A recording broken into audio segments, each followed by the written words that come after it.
إن الحمد لله نحمده ونستعينه ونستغفره ونعوذ بالله من شرور أنفسنا ومن سيئات أعمالنا. من يهده الله فلا مضل له ومن يضلله فلا هادي له، وأشهد أن لا إله إلا الله وحده لا شريك له، وأشهد أن محمدا صلى الله عليه وسلم عبده ورسوله. يا أيها الذين آمنوا اتقوا الله حق تقاته ولا تموتن إلا وأنتم مسلمون. يا أيها الناس اتقوا ربكم الذي خلقكم من نفس واحدة وخلق منها زوجها وبث منهما رجالا كثيرا ونساء، واتقوا الله الذي تساءلون به والأرحام إن الله كان عليكم رقيبا. يا أيها الذين آمنوا اتقوا الله وقولوا قولا سديدا يصلح لكم أعمالكم ويغفر لكم ذنوبكم، ومن يطع الله ورسوله فقد فاز فوزا عظيما. On va commencer dans quelques instants. Comme d'habitude, ceux qui sont dans le Zoom sont en train de voir ce qui se passe. Les autres ils savent que c'est un générique. Mercredi 1er Jumada al-Oula 1442, soit le 21 novembre. C'est le troisième cours, Inch'Allah Ta'ala, du livre de Cheikh Barjas, rahimahullah Ta'ala. Al-Mu'taqad Sahih. Donc, j'ai oublié de changer ça. Voilà le livre, Inch'Allah Ta'ala. Voilà le livre. La croyance authentique du noble savant Abd Salam ibn Barjas.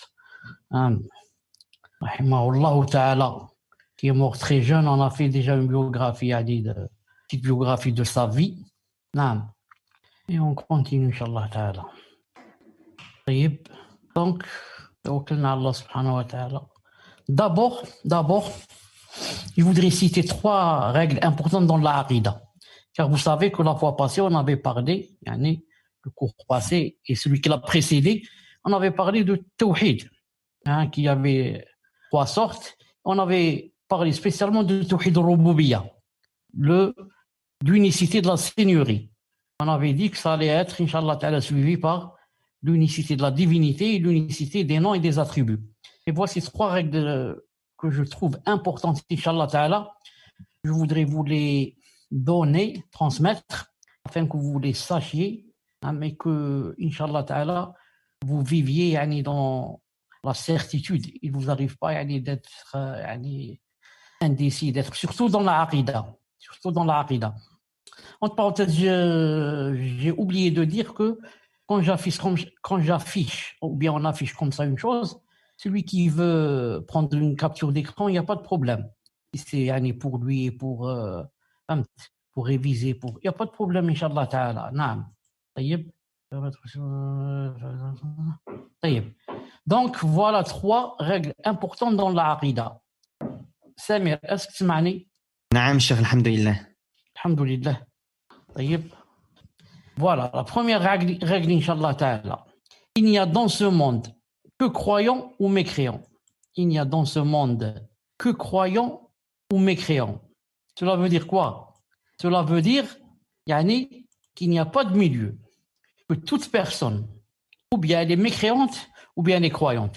Il n'y a pas de milieu, comme va dire certains. Peut-être qu'il est en même temps croyant, mais en même temps il est mécréant. Ou bien l'axe. Il est mécréant, mais c'est un croyant aussi. Soit il est mécréant, soit il est croyant. Il n'y a pas de milieu. Reste que, entre parenthèses, et c'est très important, ce n'est pas à nous, les gens de la masse, de dire il est croyant, il est mécréant. Ce sont surtout les savants. Surtout les savants. Ensuite, sauf bien sûr s'il a tous les signes du mécréant ou tous les signes du croyant, bien sûr. Sinon, ce sont les savants qui établissent la preuve sur la personne pour dire, par exemple, que cette personne est mécréante. Ensuite aussi, entre dans cette règle que même quand les savants disent, par exemple, que cette personne est croyante ou bien mécréante, ça, c'est toujours d'après leur science. Chez Allah subhanahu wa ta'ala, ça peut être autre chose. Pourquoi? Ça peut être que, quand je dis d'une personne, je dis d'elle qu'elle est mécréante, par exemple.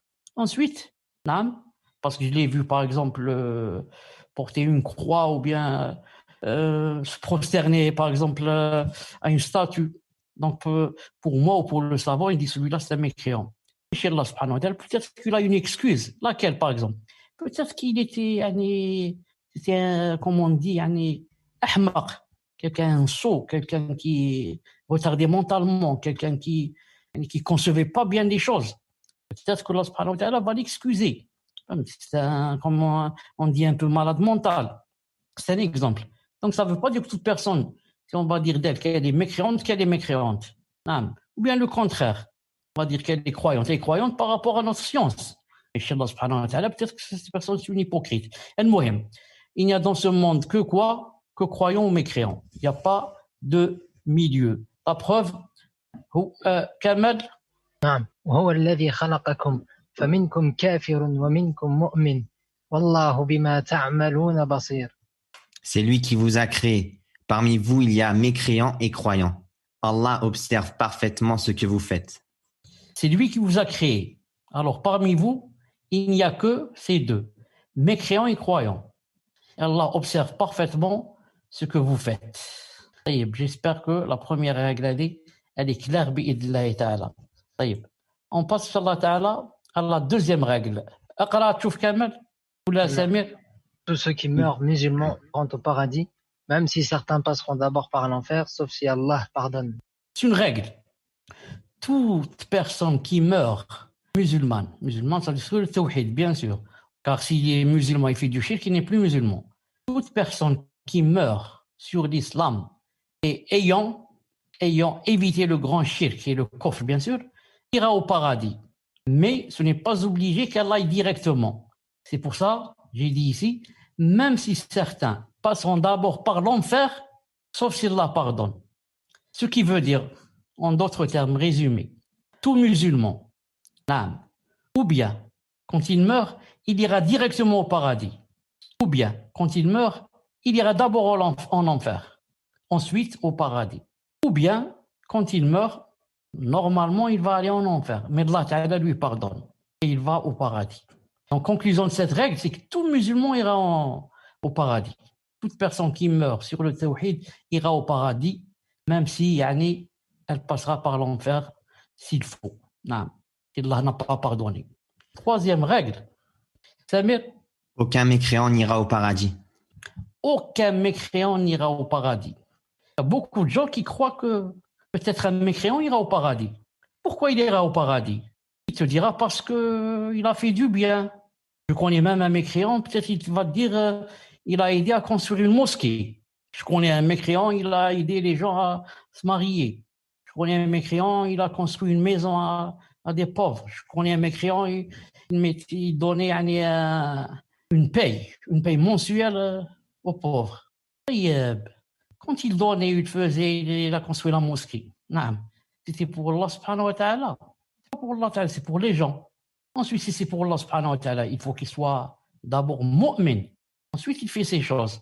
Dans le verset وَمَنْ يَعْمَلْ مِنْ صَالِحَاتٍ مِنْ ذَكَرٍ أَوْ أُنْثَىٰ وَهُوَ مُؤْمِنٌ. Quiconque fait les bonnes choses, les bonnes œuvres. Il a dit quiconque fait les bonnes œuvres. Qu'il soit garçon ou fille. Qu'il soit garçon ou fille, tout en étant croyant. Tout en étant croyant. Il a ajouté la condition de tout en étant croyant. Si on n'est pas croyant, on fait les bonnes œuvres, Allah Ta'ala va donner ici au kafir, il va lui donner certains risques à manger, à boire. Il vivra ici comme son paradis le vivra ici. Et c'est l'enfer qu'il y a dans les billah. Donc, si quelqu'un dit qu'il y a des mécréants ou il y a un mécréant qui ira au paradis, cette personne qui dit comme ça, elle-même, elle devient mécréante. Sauf si elle est vraiment jahila. Elle ne savait pas. Alors, dans ce cas, Allah Ta'ala, peut-être qu'il va l'excuser s'il veut. Mais s'il sait, et il lit dans le Coran, aucun mécréant n'ira au paradis, il va dire il ira. On lui dit, tu contredis le Coran. Donc, la personne devient kafir. Dalil qui contredit le Coran. لقد كفر الذين قالوا إن الله هو المسيح ابن مريم وقال المسيح يا بني إسرائيل اعبدوا الله ربي وربكم إنه من يشرك بالله فقد حرم الله عليه الجنة ومأواه النار وما للظالمين من أنصار. Ce sont certes des mécréants ceux qui disent en vérité Allah c'est le Messie, fils de Marie, alors que le Messie, c'est-à-dire Isa, a dit ô enfants d'Israël, adorez Allah, mon Seigneur et votre Seigneur. Quiconque associe à Allah d'autres divinités, Allah lui interdit le paradis et son refuge sera le feu. Et pour les injustes, pas de secoureur. Donc le verset est clair. Le verset est clair. Naam. Quiconque associe à Allah d'autres divinités, Allah lui interdit le paradis. Allah lui interdit le paradis, son refus sera le feu. Donc quiconque associe à Allah, c'est-à-dire donc il devient kafir. Qu'est-ce qui se passe? S'il meurt, Allah lui interdit le paradis, il va aller au feu. Ensuite vient une personne et va dire peut-être ce kafir ira au paradis. Attention, c'est grave. La personne elle-même peut devenir kafira ou l'iyadu billah. La personne elle-même peut devenir kafira en pensant ainsi ou en disant ainsi, en attestant ainsi. Une autre preuve. إن الذين كذبوا بآياتنا واستكبروا عنها لا تفتح لهم أبواب السماء ولا يدخلون الجنة حتى يلج الجمل في سم الخياط وكذلك نجزي المجرمين. Pour ceux qui traitent de mensonges nos enseignements et qui s'en écartent par orgueil, les portes du ciel ne leur seront pas ouvertes. Et ils n'entreront au paradis que quand le chameau pénètre dans le chas de l'aiguille. Ainsi, rétribuons-nous les criminels. C'est quoi le dalil ici? Ceux qui traitent de mensonges nos enseignements. Ça veut dire des kuffars. Qui traitent de mensonges le Coran, la Sunna. Bon, ils parlent des kuffars. Et qui en même temps s'en écartent par orgueil. Qu'est-ce qui leur arrive quand ils meurent? Les portes du ciel ne leur seront pas ouvertes. Wahda, premier châtiment. Deuxième, et ils n'entreront pas au paradis. Quand est-ce qu'ils vont rentrer? Quand le chameau, vous connaissez le chameau, pénètre dans le chat de l'aiguille. Le chat, vous savez ce que c'est le trou de l'aiguille. Toute aiguille a un petit trou par lequel on fait passer le fil. Est-ce que, d'après vous, un chameau peut passer par ce chat? Est-ce qu'il peut passer par ce trou? C'est impossible. Allah Ta'ala veut montrer par là, il n'a pas dit simplement ils n'entreront pas au paradis. Mais il a dit ils n'entreront au paradis que quand le chameau. Ça veut dire ils peuvent attendre, peut-être qu'ils vont rentrer, mais quand le chameau rentrera dans le chat d'aiguille. Ça veut dire c'est impossible. Donc Allah Ta'ala dit comme ça, et bien une personne dit que peut-être qu'un kafir il ira au paradis quand il meurt. Parce qu'il a fait ceci, il a fait cela. S'il fallait faire ceci ou cela, pourquoi il n'a pas fait l'iman, n'a pas fait tawhid, n'a pas fait tawbah? Donc ici il a dit que le kafir quand il meurt, il aura deux grands iqab. Attendez, j'en note ici. J'en note, une seconde. Voilà. Il y aura deux grands châtiments quand le kafir meurt. La première, les portes du ciel ne leur seront pas ouvertes. Vous savez, quand quelqu'un meurt, il y a les anges, bien sûr, qui vont prendre son âme et vont monter avec dans les cieux, qu'il soit mu'min ou qu'il soit kafir. Le mu'min, quand il arrive au premier ciel, les anges frappent à la porte, ils disent qui? Ils disent c'est nous, l'ange de la mort et ceux qui sont avec lui, le groupe qui sont avec lui. Ils disent il y a avec nous l'âme de X, ouvrez-nous pour dire que c'est un croyant. Et il ouvre la porte. Et comme ça, jusqu'à ce qu'ils arrivent au 7e ciel. Et quand c'est le kafir, il monte dans le ciel. Quand il arrive au premier ciel, il y a 7 cieux avec des portes et bien sûr, nous on ne voit pas ça. Au premier ciel, il frappe à la porte, c'est qui? Il dit c'est nous, ceux qui sont qui ont comme fonction de faire monter l'âme. Ils disent on est venu avec l'âme de X, le kafir. Alors les anges qui ouvrent la porte du ciel diront non, on n'ouvre pas. Allah Ta'ala ne nous a pas donné la permission d'ouvrir un kafir. C'est pour ça qu'il a dit les portes du ciel ne leur seront pas ouvertes. Allahu Akbar, premier châtiment. Et quand la porte du ciel ne sera pas ouverte, qu'est-ce qui va se passer? Ils vont le jeter d'en haut. D'en haut, ils vont renverser comment ça s'appelle, ils vont renverser le cercueil, je crois. Ils vont le renverser, le jeter d'en haut, il va tomber d'en haut dans sa tombe. Imaginez des milliers ou des milliards de kilomètres en tombant d'en haut. La ilaha illallah, la ilaha illallah. Ça, c'est le premier châtiment. Ensuite, ce qu'il attend, c'est que il ne rentrera pas au paradis bi'idhnillahi subhanahu wa ta'ala. Vous m'entendez, Samir? Naam, Cheikh, mashallah. أعتذر, je dois m'absenter quelques secondes, c'est tout. نعم نحي المايك شيخ. نحي المايك ولا تنحيه انت؟ أنا نحي شيخ. طيب je reviens إن شاء الله. دقيقة. نعم, pour ceux qui nous écoutent via Zoom ou la radio, Cheikh s'absente 2 petites minutes, Inch'Allah, il revient incessamment sous peu, bi'idhnillah. Et j'en profite et qu'Allah Azza wa Jal lui accorde une guérison. Je sais que Cheikh n'en parle pas, mais il est malade, donc faites dua pour lui. Jazakumullahu khayra. Et naam, j'en profite également pour dire à toutes les personnes qui demandent à chaque fois où se trouve la diffusion du cours, etc., la rediffusion plutôt. On poste chaque rediffusion des différents cours, des différents livres et épîtres, les différents sujets que nous étudions. Nous les postons directement sur la chaîne Telegram MTLABI, ou bien nous postons à chaque fois le lien sur Twitter, ou bien vous allez directement sur tchelabi.com et en page d'accueil, vous allez voir les 2 premiers articles. Ce sont les articles les plus récents. Et il s'agit des cours sur Al-Mu'taqad as-Sahih, comme le cours d'aujourd'hui, la croyance authentique, et les cours aussi sur la biographie du prophète alayhi salatu wassalam et de ses 10 compagnons. Donc voilà, jazakumullahu khayran. Et pour ceux qui lèvent la main, alors que j'ai précisé qu'il ne fallait pas lever la main car ça gênait et qu'on n'allait pas récupérer de questions, à chaque fois qu'une personne lève la main, désolé, je vais la bannir parce que je l'ai répété et on avait dit quand il y a un avertissement, au bout du second, on bannit parce qu'on ne sait pas quelles sont les intentions de cette personne. Si on insiste, on dit que on ne prend pas de questions, il ne faut pas lever la main, ça dérange le shir, et la personne continue, ça veut dire que Wallahu a'lam, elle a de mauvaises intentions. Wallahu a'lam. Donc on préfère l'exclure. Afwan shir, je vois que vous bougez la souris. Tafadhal shir. Naam, alhamdoulilah. Une seconde. طيب, ça c'est la troisième règle. Troisième règle, aucun mécréant n'ira au paradis, naam, et celui qui a des doutes ou bien dit le contraire, il devient kafir ou l'ayadou billah. Il devient kafir ou l'ayadou billah, sachant que, j'ai expliqué tout à l'heure et je réexplique, le kafir, naam, c'est le kafir que Allah Ta'ala dit que c'est kafir.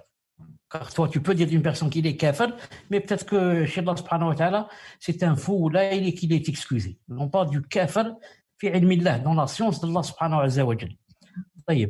Quand ça c'est très important, bien sûr. Ça, c'est très important. Continue, Inch'Allah. Donc maintenant, on revient au dars passé. Au dars passé, bi'idillah subhanahu wa ta'ala. On a expliqué. Et ce qu'il faut savoir, c'est que le plus important dans tout cela, c'est le tawhid. Si quelqu'un veut être sauvé de l'enfer, il n'y a qu'une seule chose qui puisse l'épargner. C'est quoi? C'est faire le tawhid. Et mourir sur le tawhid.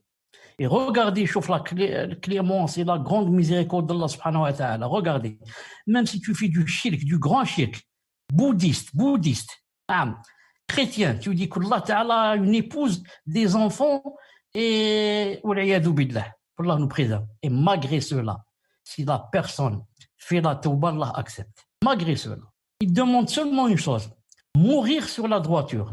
C'est pas seulement vivre. Seulement au moins mourir sur la droiture.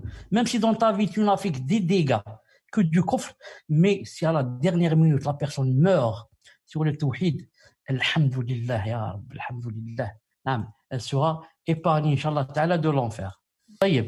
Donc puisqu'on a parlé du tawhid, ce qu'il faut savoir, le tawhid comporte 4 grands piliers. 4 grands piliers. Premier, attester l'existence d'Allah subhanahu wa ta'ala. Si quelqu'un dit que Allah ta'ala n'existe pas, c'est pas la peine de parler du tawhid. Celui-là, c'est un athée, c'est un kafir. C'est un kafir, naam. Donc, attester l'existence d'Allah subhanahu wa ta'ala. Le deuxième, c'est quoi le deuxième pilier? Unifier Allah dans sa seigneurie. Tawhid al-Rububiyyah. On a fait tout un cours sur cela, en montrant que unifier Allah dans sa seigneurie, c'est attester que c'est lui le Seigneur du monde et des mondes. C'est lui qui donne la naissance, c'est lui qui donne la vie, c'est lui qui fait tomber la pluie, c'est lui qui donne la subsistance, c'est lui qui donne le vent, c'est lui qui régit le monde, c'est lui le monde, Seigneur. On n'a pas dit unifier Allah dans sa divinité, non, on a dit seigneurie dans sa seigneurie. Et on a très bien montré que ceci ne fait pas rentrer au paradis tout seul. Pourquoi? Car les kuffars, Abu Jahl et la clique, tous reconnaissaient et unifiaient Allah Ta'ala dans la seigneurie. Pourquoi Abu Jahl et Abu Lahab, les kuffars de Quraysh, pourquoi ils vont aller en enfer? Parce qu'ils n'ont pas fait le troisième pilier, unifier Allah dans sa divinité. dans sa divinité. C'est-à-dire prier pour Allah, jeûner pour Allah, faire le hajj pour Allah, aimer pour Allah, donner une chose pour Allah.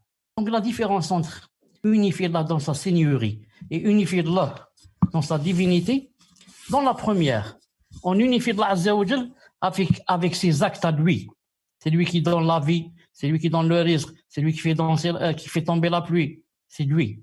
Là, dans la divinité, on unifie Allah par nos actes, nous. C'est nous qui prions, c'est nous qui allons au hajj, c'est nous qui donnons la zakat, c'est nous qui donnons l'aumône, c'est nous qui faisons le bien, c'est nous qui nous éloignons du mal, et comme ça. Ça, c'est unifier Allah dans sa seigneurie, ça revient aux actes d'Allah, unifier Allah dans sa divinité, ça revient à ce qu'on fait nous, bi'idhnillahi ta'ala. Donc, l'unification de la seigneurie ne fait pas entrer au paradis, sauf si elle est suivie par l'unification dans sa divinité. Quant à l'unification dans la divinité, seule, sans l'unification de la seigneurie, presque ça n'existe pas. Parce qu'ils disent que la première, c'est stelzim, thaniya, et la deuxième, tatadhamman l'oula. La première implique la deuxième, et cette deuxième elle comporte en elle-même la seigneurie. C'est pour ça que quand quelqu'un zama, il va devant une tombe et il demande à celui qui est dans le tombeau, ya Sidi Foulan, j'ai pas d'enfants, donne-moi des enfants, ya Sidi Foulan. Qu'est-ce qu'il fait ici? Qu'est-ce qu'il fait? Le fait qu'il demande, c'est par ses actes à lui que cette personne fait une chose. Le fait qu'elle demande aux morts de lui donner des enfants, ça veut dire qu'elle reconnaît quoi? Que ce mort a quelque chose dans cet univers. Ça veut dire qu'il peut donner des enfants. C'est pour ça que celle-là, cette unification, ou bien unicité, comporte celle-là. Car s'il ne pensait pas cela, il n'aurait pas été à la tombe. Mais parce que dans son cœur, il dit que celui-là, il peut donner des enfants. C'est pour ça qu'il est allé le voir, que Allah nous préserve. Et enfin, unifier Allah dans ses noms et ses attributs. Unifier Allah dans ses noms et ses attributs. Cette partie d'unification, unifier Allah dans ses noms et ses attributs, autrefois, ou bien disons en général, ou à la base, elle fait partie de l'unification de la seigneurie. Elle fait partie de l'unification de la seigneurie.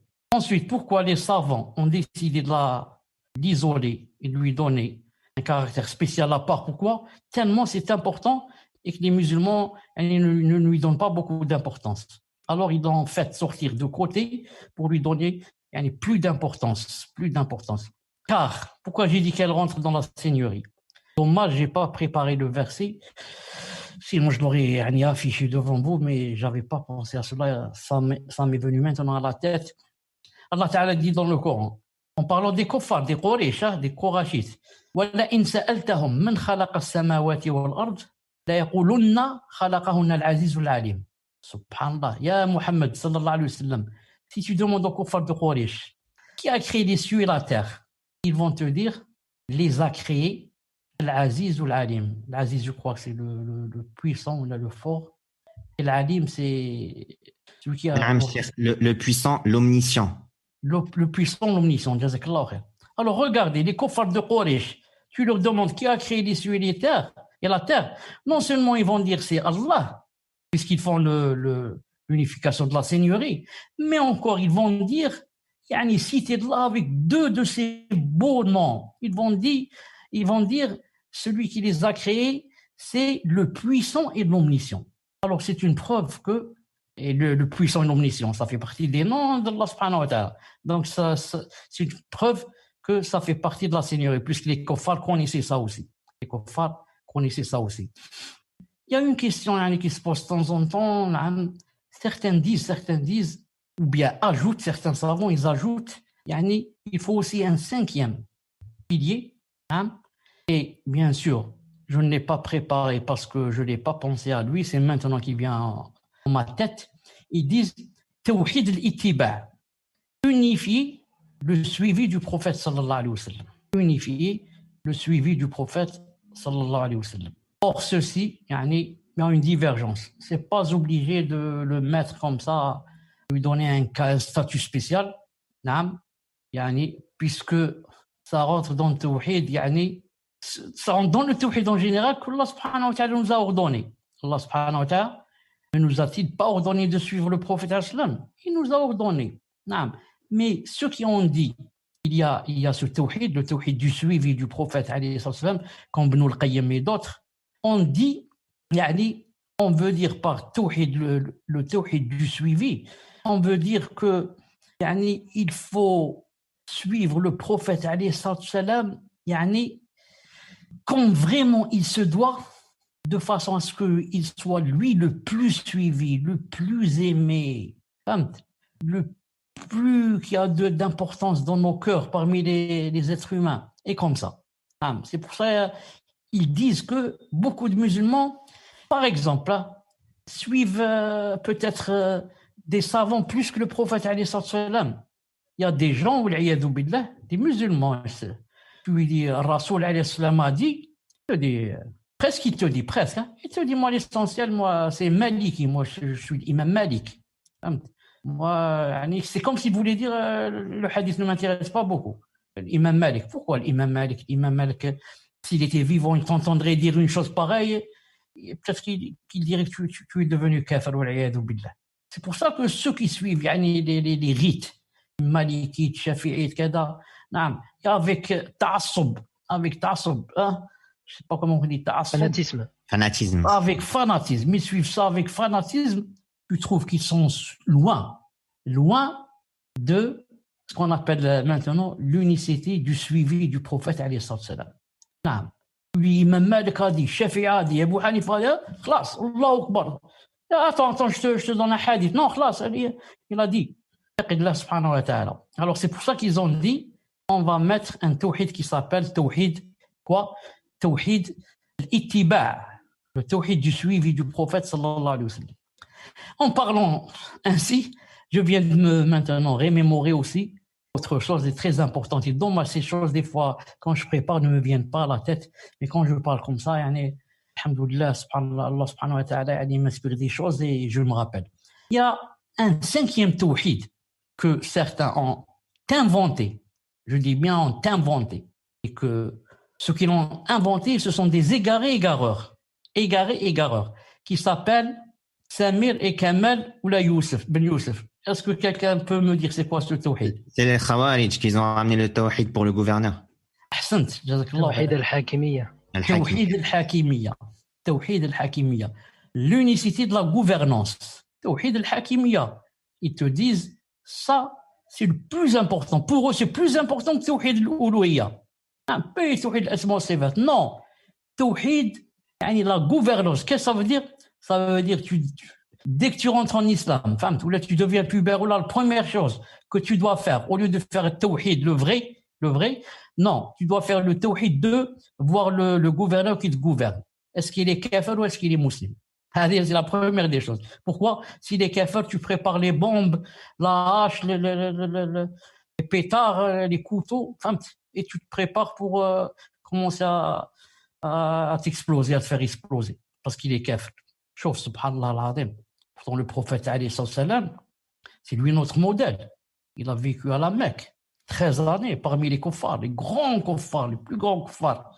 Naam. Est-ce qu'il a assassiné quelqu'un? Naam. À part une personne que, il lui a envoyé après, pas à la Mecque. Naam. Bien après, parce que cette personne avait fait des dégâts. Il lui a envoyé quelqu'un. Naam. Est-ce que le prophète, une fois, il a fait exploser une bombe ou bien il a commencé par dites la ilaha illallah, dites la ilaha illallah, vous rentrez au paradis, dites la ilaha illallah, vous rentrez. Dites, ça veut dire en même temps, comprenez tawhid et appliquez-le. Par le perroquet, on peut lui apprendre la ilaha illallah comme on peut lui apprendre à insulter. À insulter Allah ou n'importe qui. Il dit n'importe quoi. Mais celui-là, quand il dit la ilaha illallah, il doit comprendre c'est quoi la ilaha illallah. C'est pour ça qu'il doit avoir la science de la ilaha illallah. Donc le tawhid de la gouvernance, c'est bid'a. Ça rentre dans le tawhid l'uluhiyya et ça rentre dans le tawhid rububiyya, les deux. Parce qu'Allah Ta'ala a dit in al-hukmu illa lillah, la gouvernance n'appartient qu'à Allah. Et parce que il a dit u'buduni, et donc ça rentre aussi dans la uluhiyya. Mais dire qu'il y a un tawhid qui s'appelle tawhid la gouvernance tout seul, ça ne dit cela qu'un égaré. Et alhamdoulilah, c'est un repère pour vous. Quand quelqu'un vous dit, il y a le tawhid de la gouvernance, dites oui, ça c'est les khawarij. Ça, c'est pas al-sunnah ou al-jama'a. On commence, Inch'Allah ta'ala. المعتقد الصحيح في توحيد الأسماء والصفات أنهم يثبتون لله تعالى ما أثبته لنفسه وما أثبته له رسوله صلى الله عليه وسلم من الأسماء الحسنى والصفات العلى لا يتجاوزون القرآن والحديث الثابت عن رسول الله صلى الله عليه وسلم. La croyance authentique dans l'unicité des noms et des attributs. Parmi la croyance des gens de la Sunnah et du groupe, ils attribuent à Allah Ta'ala ce qu'il s'est lui-même attribué, ainsi que ce que lui a attribué son messager, alayhi salatu wassalam, parmi les plus beaux noms et les plus élevés attributs.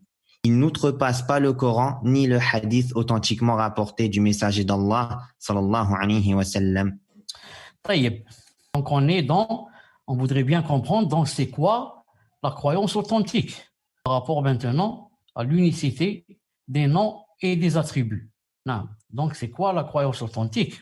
Parce qu'on a vu par rapport à la seigneurie, on a vu par rapport à la divinité, il reste aujourd'hui les noms et les attributs. Donc al-Sunnah attribue à Allah ce qu'il s'est attribué lui-même. Et aussi ce que lui a attribué son messager alayhi salam parmi les plus beaux noms et les plus élevés attributs. Il n'outrepasse pas le Coran ni le hadith authentiquement rapporté du messager alayhi salam. Alors al-Sunnah ou al-Jama'a, tout ce que Allah s'est attribué dans le Coran, il le lui attribue. Allah Ta'ala dit Sami', Alim, Ghafour, Rahman, Rahim, et comme ça. Tout ce que Allah Ta'ala s'est décrit avec comme attribut et comme nom dans le Coran, Al-Sunnah wal-Jama'a le disent et l'attestent. Ainsi que son messager sallallahu alayhi wa sallam, car c'est la personne qui connaît Allah Ta'ala mieux que toute autre personne dans le monde. Si le prophète alayhi salam dit par exemple, et il a dit que Allah Ta'ala riait, donc je dois attester que Allah Ta'ala rit. Mais il a dit ici, à condition que le hadith soit authentique, bien sûr. Si le hadith est faible, on ne va pas attester une chose dans la aqidah avec un hadith faible. Mais le hadith du rire d'Allah subhanahu wa ta'ala est un hadith authentique. Où il est cité par exemple que Allah a ri pour deux personnes qui se sont entretuées. Pourquoi Allah Ta'ala a ri? Les deux personnes qui se sont entretuées, le kafir s'est entretué avec un croyant. Le kafir a tué le croyant. Allah Ta'ala a ri. Pourquoi? Le croyant va aller au paradis. Il est mort shahid, tué par un kafir. Et par rapport au kafir, pourquoi il a ri? Il a ri parce que Allah Ta'ala sait que ce kafir allait faire tauba et devenir croyant et mourir sur le tawhid. Ou lui-même peut-être mourir tué. Ce qui nous intéresse ici, c'est que Allah Ta'ala rit. C'est un exemple. Le Nabi alayhi salam dit que Allah Ta'ala, par exemple, descend chaque nuit. Il dit que Allah subhanahu wa ta'ala s'étonne. Il dit que Allah subhanahu wa ta'ala, par exemple, il va venir yawm al-qiyamah. Et comme ça, tous les noms et les attributs que Allah Ta'ala s'est donné à lui-même, ou que le prophète les lui a donnés, al-Sunnah wal-Jama'a les atteste. Naam. Les atteste, alhamdulillah. C'est pas comme les autres. Vous allez voir les autres qui vont venir. Naam. يثبتون ألفاظ ذلك ويعلمون معناها في لسان العرب الذي نزل به القرآن ويفوضون الكيفية لله تعالى لأن الله تعالى قد اختص بها فلم يطلع عليها أحدا من البشر فهم ينطلقون في هذا الباب الخطير من أسس شرعية ثابتة من لزمها سلم من الانحراف. Ils affirment les termes de cela, ils connaissent leur sens dans la langue des Arabes, langue avec laquelle est descendu le Coran. Ils délèguent la connaissance du comment à Allah Ta'ala, car Allah se l'est spécifiquement réservé. Il n'en a donné la connaissance à aucun être humain. Donc, Al-Sunnah wal-Jama'a, si on veut être comme eux et mourir sur le tawhid, et par conséquent, Inch'Allah Ta'ala, non seulement entrer au paradis, mais encore être préservé de l'enfer. Car tous les musulmans vont entrer au paradis. Mais on a beaucoup qui commencent par l'enfer. Et l'enfer, si quelqu'un entre une seconde, c'est très mauvais pour lui. Rabbana innaka man tudkhili an-nara faqad akhzaytah. Notre Seigneur, quiconque tu fais entrer en enfer, tu l'as avili. Les savants disent, on dit, Allah Ta'ala n'a pas dit quiconque tu fais rentrer en enfer une année ou une heure, quiconque rentre en enfer une seconde, tu l'as avilé, c'est un verset. Quiconque tu fais rentrer en enfer, tu l'as avilé. Donc, notre but, c'est de demander à Allah subhanahu wa ta'ala et faire tout notre possible pour aller au paradis sans passer par l'enfer, sans passer. Alors, ceux-là, qu'est-ce qu'ils font? Ils affirment les termes de ceux-là. Les termes que Allah subhanahu wa ta'ala entend, Allah voit, Allah descend, Allah rit, Allah s'étonne, Allah ceci, Allah cela. Tous les noms, ils les attribuent. Ils connaissent leur sens dans la langue des Arabes, langue avec laquelle est descendu le Coran. Qu'est-ce que ça veut dire, ils connaissent quand on dit de Allah ta'ala descend, on sait ce que ça veut dire descend. Je sais ce que ça veut dire descendre. Il y a monter, il y a descendre. Je sais ce que ça veut dire descendre. Le hadith a dit que Allah ta'ala descendait. Il n'a pas cité qu'il montait, il a dit descendait. Donc je sais ce que ça veut dire descendre. Quand il dit qu'Allah ta'ala a deux mains, je sais que ça veut dire les mains. Quand il dit qu'Allah ta'ala entend, je sais que ça veut dire entendre. Pourquoi ils disent comme ça? Parce que d'autres, les sectes égarés, ils disent d'accord. Ou bien ils disent, il n'y a pas du tout les noms et les attributs, comme Mu'tazila ou l'Iyadou Billah, il n'y a que les noms pour eux, il n'y a pas d'attributs. Ou bien ils attestent l'attribut, mais lui donnent une autre explication, ils l'interprètent. Tu lui dis, Allah Ta'ala dit dans le Coran qu'il avait deux mains. Et tu dis, oui, il a deux mains, mais ce n'est pas les mains. C'est pas les mains. Alors c'est quoi? C'est les bienfaits. C'est un sens péjoratif. Allah Ta'ala voulait dire les bienfaits. Ou alors, en disant qu'il a deux mains, ça veut dire qu'il a une puissance, une grande puissance. C'est ça les mains. C'est pas vrai. Ils disent, ils affirment les termes de cela, ils connaissent le sens. On connaît c'est quoi la main, on connaît c'est quoi la descente, on connaît c'est quoi. C'est pas la peine d'interpréter. Mais ils délèguent la connaissance du comment à Allah Ta'ala. Mais maintenant, quand j'ai dit qu'Allah Ta'ala avait deux mains, qu'il descendait, qu'il s'étonnait, qu'il riait, qu'il, est-ce que je sais comment qu'il fait cela? En parlant des mains, qu'Allah Ta'ala a deux mains. Est-ce que j'ai dit qu'Allah Ta'ala avait deux mains comme mes mains? Jamais. Est-ce que j'ai dit qu'il riait comme moi je ris, avec ma bouche et mes lèvres et mes dents? Jamais. Est-ce que je dis que Allah subhanahu wa ta'ala s'étonne comme moi je m'étonne? Je ne connais pas une chose, ensuite on me l'apprend, je m'étonne? Jamais. C'est pour ça, commençant ces attributs, il délègue la connaissance de cela, du comment, à Allah. Il ne demande jamais comment. Car Allah, pourquoi? Cela est spécifiquement réservé. Seul Allah Ta'ala connaît le comment. Il y a un comment des attributs, mais seul-là le connaît. Et il n'en a donné la connaissance à aucun être humain. Et c'est ça l'avantage de Al-Sunnah wal Jama'a. Il atteste les attributs en même temps en repoussant le comment, et en repoussant la ressemblance. Alors que les sectes égarés ne peuvent pas. Ils disent, si je vais dire qu'Allah Ta'ala a deux mains, ça veut dire que je l'ai ressemblé aux êtres humains, parce que les êtres humains ont deux mains. Si je vais dire qu'Allah subhanahu wa ta'ala rit, je l'ai ressemblé aux humains. Donc Allah ta'ala rit, donc je dis pas, je préfère ne pas attester les attributs. Allah yahdik. Allah yahdik. Allah yahdik. Chauffe. Allah subhanahu wa ta'ala est vivant ou il n'est pas vivant? Ah, il est vivant.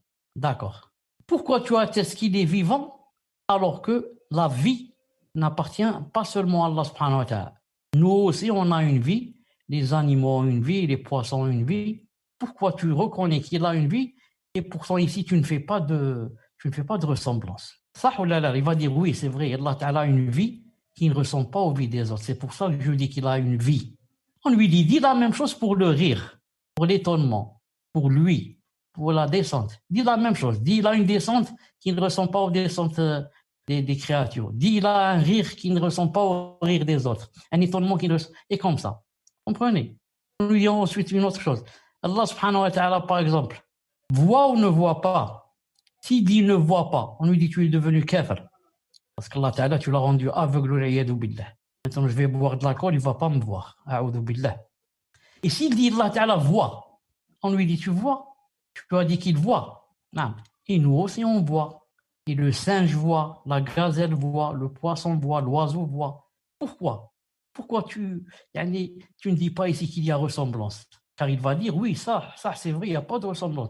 Allah voit, mais disons, sa vision n'est pas comme la vision des créatures. On lui dit, dis la même chose, nous les émots, dis la même chose pour les autres attributs. Dis que son rire ne ressemble pas au rire des gens. Sa descente ne ressemble pas. Son étonnement ne ressemble pas. Sa vision ne ressemble pas. Et comme ça, et comme ça, et comme ça. Vous voyez, Al-Sunnah wal Jama'a, Allah yabarak. Personne ne peut tenir une confrontation avec eux. Ni dans la aqidah, ni dans le fiqh, ni. Toujours, ils acculent les gens de la bid'a. Ils les mettent au pied du mur.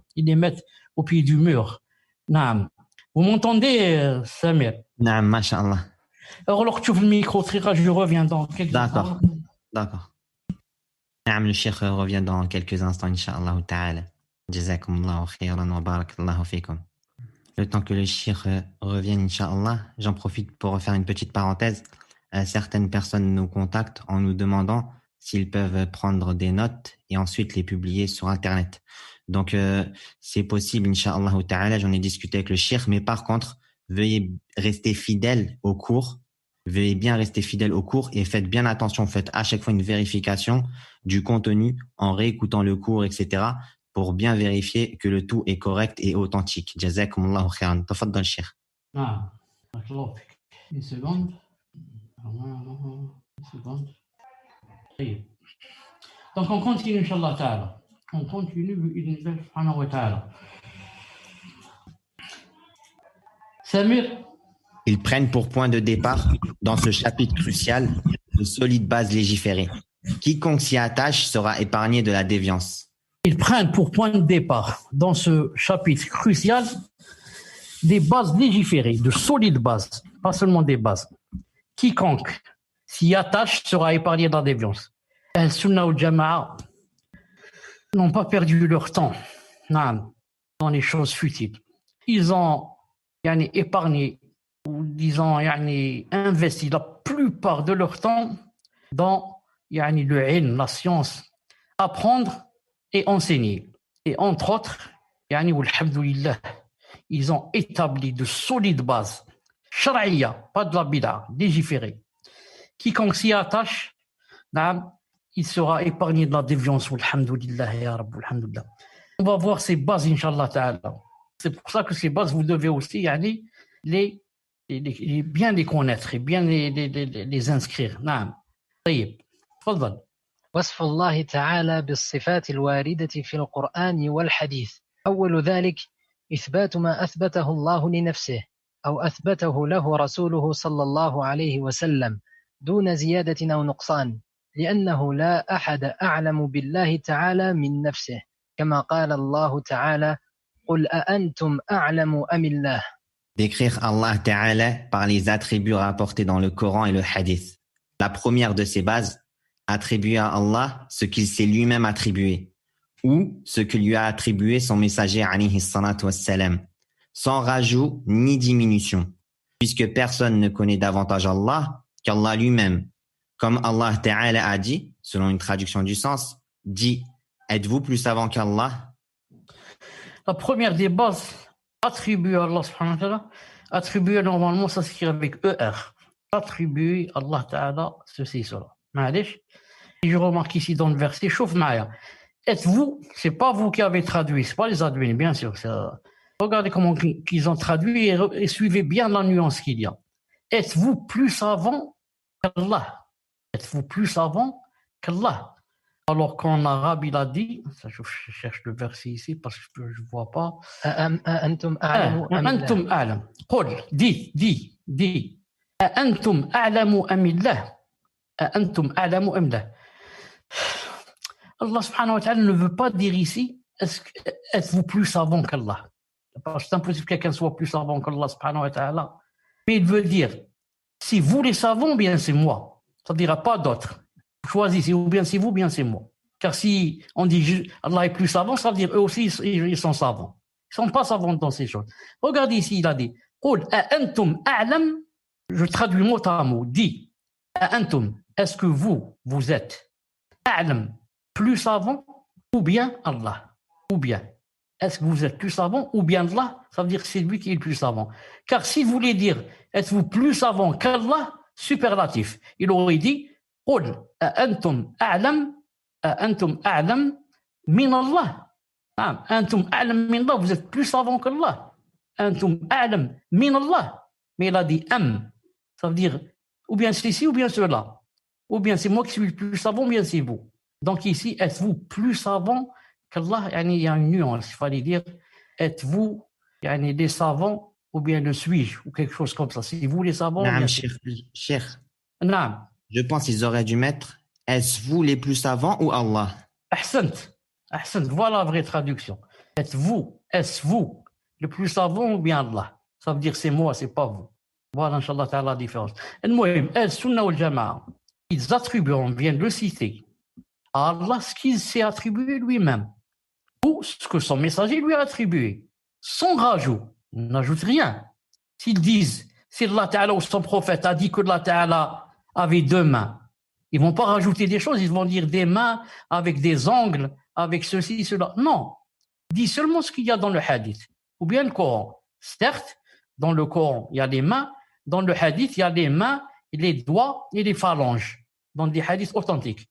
Mais je ne vais pas, par exemple, ajouter les ongles. Où il y a ça? Il n'y a pas dans le hadith, donc je me tais. Ni diminution. Je ne vais pas retrancher une chose.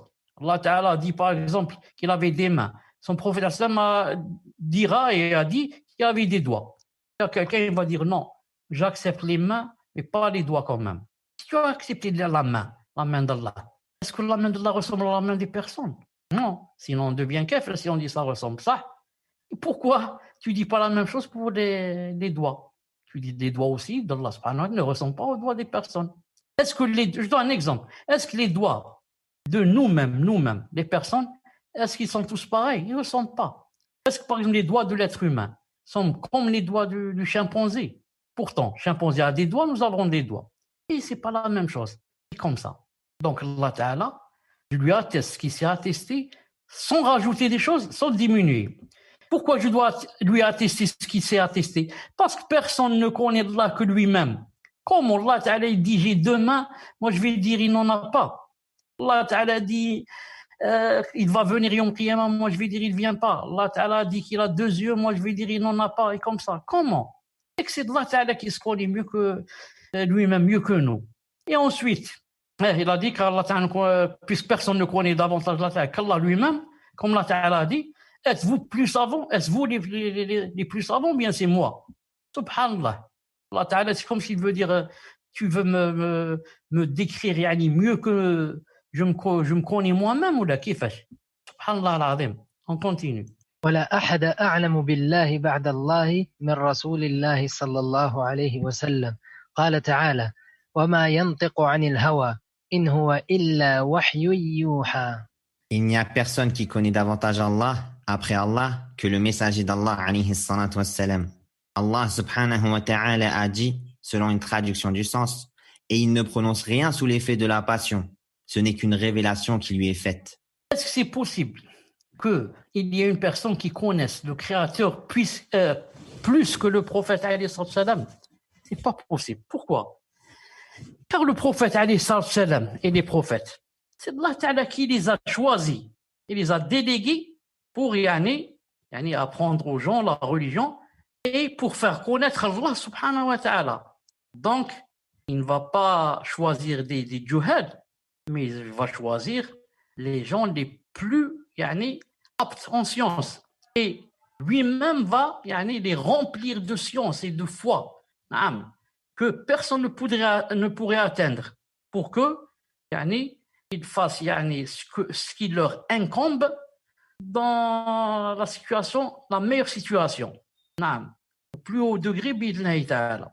Donc, il n'y a personne qui connaît Allah après Allah que plus que le messager alayhi salam. Allah Ta'ala dit, et il ne prononce, et il, ça veut dire le prophète alayhi salam, il ne prononce rien sous l'effet de la passion. Tout ce qu'il dit n'est qu'une révélation qui lui est faite. Si le prophète sallallahu alayhi wa sallam te dit que Allah Ta'ala a tel attribut, ça veut dire c'est Allah qui lui a dit j'ai tel attribut, dis aux gens que j'ai tel attribut. Dis aux gens que j'entends, que je descends, que je ris, que je deviens en colère, que ceci, que cela, les noms et les attributs. Ensuite, la personne va dire non, moi ça rentre pas dans ma tête. C'est difficile à croire. C'est ceci, c'est cela. Eh bien, purifie d'abord ton cœur. Ton cœur est plein de ténèbres, plein de shubuhat, plein de bida, plein de djhal. Purifie ton cœur et tu verras que tu accepteras tout ce qui vient du prophète sallallahu alayhi wa sallam et tout ce qui vient d'Allah subhanahu wa ta'ala. Donc le problème, c'est pas chez le prophète ni dans le Coran, il est chez toi, spécialement dans ton cœur. qu'Allah nous aide à ce qu'on purifie nos cœurs. Amin. الله جل جلاله لا يشبه المخلوقات. الثاني تنزيه الله تعالى عن مشابهة المخلوقات في صفاته. قال تعالى: ليس كمثله شيء وهو السميع البصير. وقال تعالى: ولم يكن له كفوا أحد. Donc ici, vous remarquez ici, on est passé à la deuxième base. On a parlé de la première, on atteste tout ce qu'a attesté Allah, Azza wa Jalla et son prophète, son rajout, son diminution. Maintenant, on passe, Inch'Allah Ta'ala, à la deuxième base de Al-Sunnah ou Al-Jama'a bi'idnillah. Allah Jalla Jalaluh ne ressemble pas aux créatures. La deuxième base, exempter Allah Ta'ala de toute ressemblance aux créatures dans ses attributs. Allah Ta'ala a dit, selon une traduction du sens, il n'y a rien qui lui ressemble, c'est lui l'audient, le clairvoyant. Il a dit Ta'ala, selon une traduction du sens, et nul ne lui est semblable. Deuxième base, Allah ne ressemble pas aux créatures et ces créatures ne lui ressemblent pas. Allah ne ressemble pas aux créatures. Pourquoi il y a cette base? Car si tu vas dire à quelqu'un Allah Ta'ala a deux mains, il va te dire donc tu l'as fait ressembler aux créatures. Ittaqillah, ittaqillah. Al-Sunnah wal Jama'a atteste les noms et les attributs tout en attestant qu'Allah ne ressemble pas aux créatures. C'est difficile pour les gens égarés de joindre entre ces deux. Attester les noms et les attributs et attester qu'il ne ressemble pas aux créatures. Ils disent, si on dit qu'il a deux mains, ça veut dire qu'il est ressemblé aux créatures. Alors que les Sunnah wal Jama'a disent, non, il a deux mains, mais pas comme nos mains. Il a un rire, pas comme nos rires. Il a un étonnement, pas comme notre étonnement. Il vient, pas comme nous venons. Il descend, pas comme nous descendons. Il entend, pas comme nous entendons. Il voit, pas comme nous voyons. Il vit, pas comme nous vivons. Et comme ça, sauf Al-Sunnah wal Jama'a, ils peuvent joindre entre les deux. C'est pour ça que les salafs ont dit, certains, celui qui dit qu'Allah Ta'ala n'a pas de main est kafir. Et celui qui dit qu'Allah Ta'ala a une main ou les deux mains qui ressemblent à nos mains est kafir. Chef, Al-Sunnah wal Jama'a au milieu. Sauf celui qui dit qu'Allah Ta'ala n'a pas de main, ils ont dit il est kafir. Parce qu'il a cité ça dans le Coran et les hadiths c'est plein. Donc toi tu dis il n'y a pas de main, kafir, tu ne crois pas au Coran. Et en même temps, si tu dis qu'il a des mains, mais comme nos mains, tu es devenu aussi kafir, tu l'as ressemblé. Donc Al-Sunnah wal Jama'a ils sont au milieu. Je dis qu'Allah Ta'ala a deux mains, mais pas comme nos mains. Il voit, pas comme on voit. Il entend, pas comme on entend. Il descend, pas comme on descend. Il s'étonne, pas comme on s'étonne. Et bien sûr, il descend, il s'étonne, il rit, tout ça. Ça doit exister dans le Coran ou dans la Sunna. C'est pas on tire de sa tête. On dit il descend et ensuite on va inventer des attributs. Il, c'est pas quoi, il chante, astaghfirullah, non. Il faut que ça soit dans le Coran et dans la Sunna, bien sûr. Donc, d'ailleurs, regardez ce verset. Ce verset, c'est aussi une base pour la Sunna wal Jama'a, vraiment une base. Chauffe, il n'y a rien qui lui ressemble pour dire que Allah Ta'ala ne ressemble pas aux créatures. Mais en même temps, c'est lui l'audient et le clairvoyant. Chauffe, tout en attestant que rien ne lui ressemble, on atteste qu'il a ici deux attributs. Il entend et il voit. Chef, pour ceux qui disent non, il ne faut pas ressembler à Allah Ta'ala. Ça, il ne faut pas le ressembler. Mais il faut aussi lui donner ses attributs. Je lui donne ses attributs sans le ressembler. Je dis, il est l'audient, il est clairvoyant, mais attention, il n'y a rien qui lui ressemble. C'est très clair, très simple, la Sunnah wal Jama'a, alhamdoulilah. Allah al-Azim, comme j'ai dit, je l'ai beaucoup répété, et les savants le disent, c'est pas moi aussi. La ni'ma de l'islam, il n'y a pas plus que cela parce que c'est le paradis et l'enfer. Et ensuite, la ni'ma d'être sur Al-Sunnah wal Jama'a. Imagine qu'on est maintenant un des soufis. Maintenant, on est avec des bougies, du henné, on est dans un cimetière assis devant un tombeau en train de demander à Sidi Abd al-Qadir et Sidi Mohammed, je ne sais pas qui, Sidi Lounas, de nous donner des enfants et de faire tomber la pluie ou l'ayadou billah. Allah al-Musta'an. Allah al-Musta'an, avili dans la dunya et kafir éternel en enfer ou l'ayadou billah. L'ayadou billah. Imagine, tu es musulman, tu es sur Sunnah wal Jama'a, tu vas prendre la vraie aqidah. pas l'aqida des ahbash, l'aqida des soufis, l'aqida des khawarij, l'aqida des takfiriyin, l'aqida des, je ne sais pas, des firq d'Allah wa l'iyadu billah, qu'Allah subhanahu wa ta'ala nous préserve. Non. طيب, on continue, Inch'Allah. لا يدرك أحد كيفية صفاته تعالى. الثالث عدم محاولة إدراك كيفية صفاته. قال تعالى ولا يحيطون به علما، وقال تعالى هل تعلم له سميا. Troisième base. Troisième base. Personne ne peut percevoir comment sont ses attributs. La troisième base, ne pas essayer de percevoir comment sont ses attributs. Allah Ta'ala a dit, selon une traduction du sens, et eux ne peuvent le cerner de leur science. Et il a dit, selon une traduction du sens, lui connais-tu un semblable? Troisième base, ne jamais essayer de méditer pour essayer de percevoir ou concevoir ses attributs. Car tu ne peux pas arriver, tu vas perdre ton temps. Il a dit ici, et eux, c'est-à-dire les gens, ne peuvent le cerner de leur science. Et lui connais-tu un semblable? Quand tu connais un semblable, tu peux cerner la chose. Mais une chose que je n'ai jamais vue, je ne peux pas la cerner. Je donne un exemple. Il y a une voiture, comme tu as dit, existe. Par exemple, là, je donne un exemple. Par exemple, la Mégane, disons la Mégane Berry, qu'on appelle Berry, exemple. Toi, tu viens, tu me dis, j'ai une Mégane Berry, par exemple, rouge. Par exemple, rouge ou la bleue, là. Moi, je la conçois, je l'aperçois parce que je vois c'est quoi la Mégane et je sais c'est quoi la couleur, par exemple, bleu ou rouge. Et maintenant, je n'ai jamais vu une Mégane dans ma vie. Jamais. Je dis, j'ai une Mégane Berry. Je ne peux pas percevoir, c'est difficile. Il faut me dessiner cette Mégane ou alors me montrer la photo ou une vidéo. Comprenez? Donc, imaginez, Allah subhanahu wa ta'ala, personne ne l'a vu. Et tu sais qu'il a, par exemple, deux mains. Donc, je vais m'asseoir et je vais essayer de méditer comment sont faites ces mains. De telle manière, de telle façon, de telle... Et s'il te dit, arrête, ne fais pas cela. Tu perds ton temps et tu n'arriveras jamais. Car tous les êtres humains ne peuvent le cerner de leur science. Apporte avec toi les plus grands ingénieurs de la NASA et les plus grands ordinateurs du monde, et fais rentrer tes données et demande comment est faite, voilà, comment est la main d'Allah, je ne dis pas est faite, comment est décrite la main d'Allah, personne ne pourra donner une réponse. Donc, on ne perd pas son temps en ces choses. Résumé, je résume très vite. Vous avez bien vu avec moi la phrase « Ils prennent pour point de départ dans ce chapitre de solides bases légiférées. Quiconque s'y attache sera épargné de la déviance. Il faut seulement qu'il les connaisse et qu'il s'y attache. C'est pour ça que, talabul ilm, comme a dit le prophète sallam, la quête de la science est obligatoire. Bien sûr, si quelqu'un ne lit pas les livres, n'assiste pas aux savants, n'ouvre pas un livre, jamais, comment voulez-vous qu'il apprenne? Et il va adorer Allah comment? Il va adorer Allah avec ce qui lui passe dans sa tête.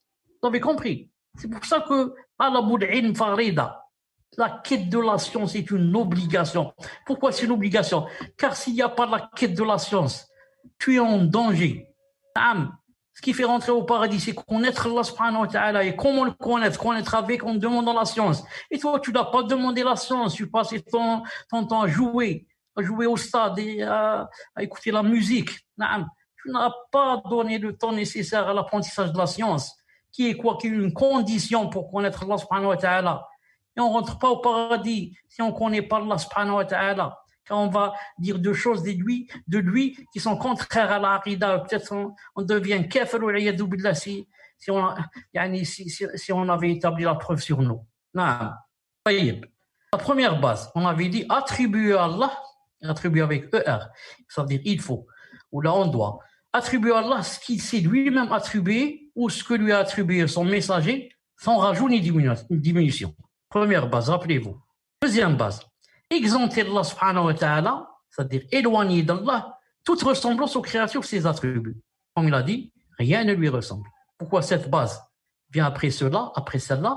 Parce que certains, s'ils attribuent à Allah un attribut, ou bien un attribut que le messager lui a attribué, en même temps, il risque quoi? Il risque de faire la ressemblance. Il dit, c'est vrai, Allah a deux mains, d'accord.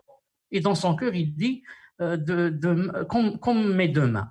Alors, ici, on dit, en attribuant à Allah ce qui s'est attribué, mais en exaltant Allah Azza wa Jal, en l'exaltant de toute ressemblance. Attention, la règle de tout à l'heure. Celui qui dit Allah Ta'ala n'a pas de main, il est kafir. Et s'il dit il a des mains comme nos mains, il est kafir. Et là, moi, être au milieu, c'est quoi? Allah a la main, pas comme notre main. Troisième base, c'est quoi? Chauffe. Ne pas essayer de percevoir comment sont ses attributs. Allah Ta'ala dit, et eux ne peuvent le cerner de leur science. C'est-à-dire, pour ne pas perdre ton temps, comme j'ai dit tout à l'heure. Ne perds pas ton temps à essayer de percevoir ses attributs, tu ne pourras pas. Il a laissé ça spécialement pour lui, sa science spécialement pour lui. Personne ne sait. Le prophète ne sait pas. C'est pas le comment. Il a laissé ça pour Yom al-Qiyamah. Il a laissé ça pour Yom al-Qiyamah. Donc ces trois bases, il faut bien les noter. Bi'idlillahi subhanahu wa ta'ala. Donc la règle d'or de Al-Sunnah wal Jama'a, c'est quoi? La règle d'or de Al-Sunnah wal Jama'a. Ça, c'est une règle en or qu'ils ont élaborée. Alhamdulillah. Qu'est-ce qu'il dit cette règle? Chauffe. On atteste les attributs de Allah et les noms sans dépouillement.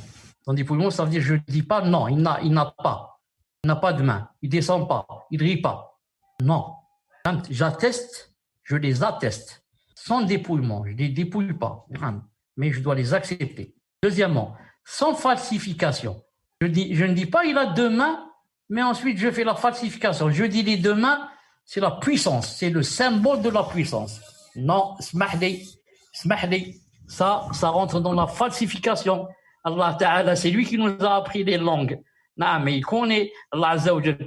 Pouvez dire, j'ai deux puissances. Pourquoi il a dit j'ai deux mains? Non. Et certains disent la main, c'est le symbole de la ni'ma, le bienfait. Allah Ta'ala, qu'est-ce que ça veut dire le mot bienfait? C'est lui qui l'a créé. Non. Et pourquoi alors il n'a pas employé, il a dit main. Il n'a pas dit ni'ma. Donc, je ne fais pas de tahrif. Pas de tahrif. J'accepte le mot, l'attribut comme il est. Sans ressemblance. Certains disent, moi, je peux pas tester les attributs à cause que ça fait ressembler. Qu'est-ce qui t'a dit de ressembler, toi? Tu vois, les Sunnah wal Jama'a, ils ont un cœur, Allah Ibarak, élargi. Les gens de la Bid'a, ils ont un cœur serré. Ils n'acceptent pas beaucoup de choses. Ils acceptent, d'accord. Ou bien je dis, il a la main, mais c'est comme notre main, ou bien je dis, il n'a pas de main. La ilaha illallah, Allah musta'an. Pourquoi tu dis pas le milieu? Il a une main et pas comme notre main. Il rit pas comme nous rions. Il voit pas comme nous voyons. Il descend pas comme nous descendons. Il a une vie avec I, pas comme notre vie. Une vue avec U, pas comme notre vue. Et comme ça. Pourquoi tu peux pas? Ça, c'est difficile pour toi? Subhanallah, l'adhim. Quatrièmement, ils attestent les noms et les attributs sans chercher à comprendre le comment. Et encore moins à l'expliquer. Sans chercher à comprendre le comment. Bi'idhnillahi ta'ala. Une annonce importante. Aqra Samir. Naam, annonce importante. Samir, اسمح لي. Tu lis, tu expliques un peu ici l'image. D'accord, très bien. Asma. Naam, cher. Le temps que j'aille une minute et je reviens. D'accord, cher, j'enlève le mic. Naam. Donc, comme c'est stipulé sur l'écran, mais je le dis aussi de vive voix pour les personnes qui nous écoutent à travers la radio et qui veulent venir donc sur Zoom, car c'est beaucoup plus profitable et bénéfique. Donc, afin de pouvoir profiter pleinement des différentes nouvelles fonctionnalités présentes dans la salle de cours sur Zoom, il faudra effectuer, Inch'Allah Ta'ala, la nouvelle mise à jour. Donc, on l'a posté hier sur les réseaux sociaux liés au shir, Hafizahullah Ta'ala. Donc, comme c'est affiché sur l'image, sur ordinateur, il vous suffit d'ouvrir Zoom et ensuite, vous allez avoir la première fenêtre, celle qui est affichée en haut. Il faudra cliquer en haut à droite sur l'image qui vous sert de photo principale sur votre compte. Là, ici, c'est une image noire parce que moi, j'ai une image noire. Donc, vous allez retrouver votre image. Vous cliquez sur ce bouton, sur cette fenêtre. Ensuite, vous allez avoir différentes options, celles qu'on voit affichées sur la deuxième image en bas à droite. Et sur ces différentes options, vous cliquez sur vérification des mises à jour. Quand vous allez cliquer sur vérification des mises à jour, Zoom va vérifier si votre mise à jour est la plus récente. Donc, si ce n'est pas le cas, ils vont vous proposer une mise à jour à effectuer. Donc, il faudra effectuer cette mise à jour. Sur mobile, Inch'Allah Ta'ala, là, il n'y a pas d'image parce que tout le monde connaît un peu le principe des mises à jour des différentes applications sur téléphone. Il vous suffit de vous connecter à votre interface d'application, Play Store, Apple Store ou autre, puis d'effectuer la mise à jour. Aussi simple que cela.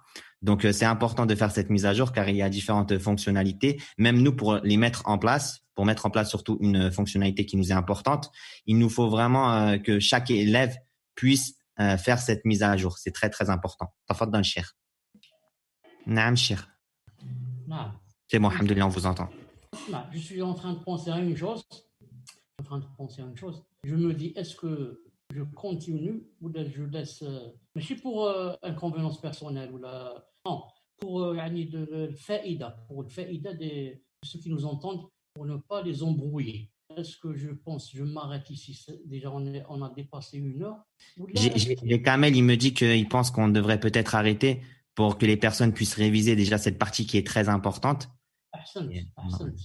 J'ai pensé à ça. Maintenant, quand je suis sorti de la chambre, j'ai pensé à cela. J'ai dit, ça fait beaucoup de choses qu'ils ont dû entendre et ça risque de s'embrouiller. Il vaut mieux aller doucement, doucement. Et la moitié de ce cours qui reste, on l'a fait après-demain, Inch'Allah Ta'ala, comme ça, ou plutôt pour que ce soit encore frais.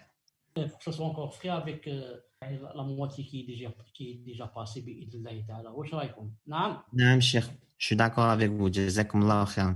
Et je demande à ceux qui m'entendent, Inch'Allah Ta'ala, de faire la mise à jour qui nous a été forcé de la mettre nous aussi, pour que, Inch'Allah Ta'ala, les cours soient, vous puissiez profiter pleinement des cours et il y a même des fonctionnalités pour moi-même, pour que ça ne me gêne pas comme ça, des choses qui me gênent dans la fiche.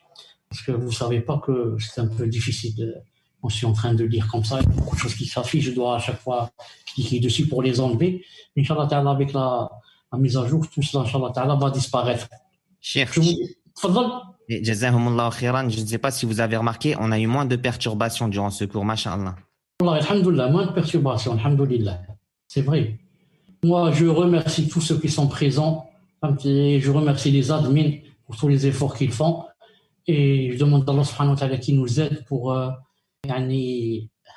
faire apprendre aux gens ce que Allah Ta'ala nous a appris, qui nous donne l'ikhlas, la sincérité qui est la base de toutes les œuvres, et qu'il soit ravi de nous et nous fasse rentrer au paradis sans passer par l'enfer, et qui nous aide pour qu'on meure sur le tawhid, et qui nous aide pour faire la quête de la science, qui est l'une des choses les plus aimées par Allah subhanahu wa ta'ala.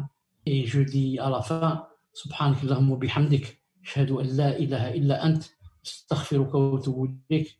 Assalamu alaikum wa rahmatullahi wa barakatuh.